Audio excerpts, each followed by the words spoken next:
Hi guys, welcome to our channel mister Sisindri. Bigg Boss హౌస్లో ఈరోజు weekend కావడంతో big boss stage మీదకి వచ్చిన హోస్ట్ నాగార్జున హౌస్లో పవర్ఫుల్ క్లాన్ చీఫ్గా ఉన్నటువంటి యష్మితో డైరెక్ట్గా మాట్లాడుతూ, నేను నిన్ను ఒకటి సూటిగా అడుగుతున్నాను యష్మి, సరిగ్గా ఆన్సర్ చేస్తావా అని అడిగితే ఖచ్చితంగా చేస్తాను సార్ అని చెప్పింది. దీంతో ఈ వారం నామినేషన్స్ జరిగే సమయంలో పవర్ఫుల్ క్లాన్ చీఫ్గా ఉన్న నీకు ఇమ్యూనిటీ లభించింది. ఆ తర్వాత నీకు బిగ్ బాస్ ఒక స్పెషల్ పవర్ ఇచ్చాడు. అది ఏమిటి అంటే, నామినేషన్స్లో ఉన్న వారిలో నుండి ఒకరిని సేవ్ చేసి నామినేట్ కానటువంటి వారిని ఒకరిని నామినేట్ చేయాలని చెప్పాడు.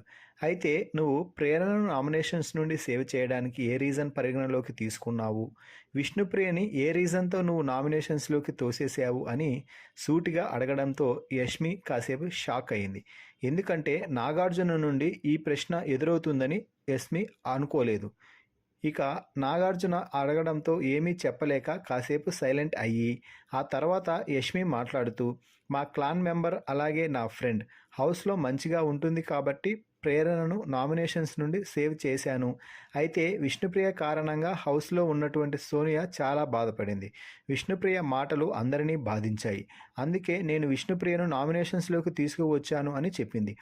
దీంతో నాగార్జున ముందుగా ప్రేరణ గురించి మాట్లాడుతూ, ప్రేరణ కంటే ఇంకెవరు గేమ్ బాగా ఆడలేదా, పృథ్వీ కూడా మీ క్లాన్ సభ్యుడే కదా, మరి పృథ్వీని ఎందుకు సేవ్ చేయలేదు అని అడగడంతో నోట మాట రాలేదు. ఆ తర్వాత నాగార్జున యష్మితో విష్ణుప్రియ గురించి మాట్లాడుతూ, విష్ణుకి ఎన్ని ఓట్లు పడ్డాయి అని అడిగితే 1 ఓటు పడింది అని చెప్పింది. అయితే 1 ఓటు పడ్డ సోనియా కూడా ఉంది కదా, సోనియాను ఎందుకు నామినేట్ చేయలేదు అని ప్రశ్నించడంతో, సోనియా మంచి గేమర్, బాగా మాట్లాడుతుంది, అందుకే ఆమెను చేయలేదు అంటూ బుకాయించే ప్రయత్నం చేసింది.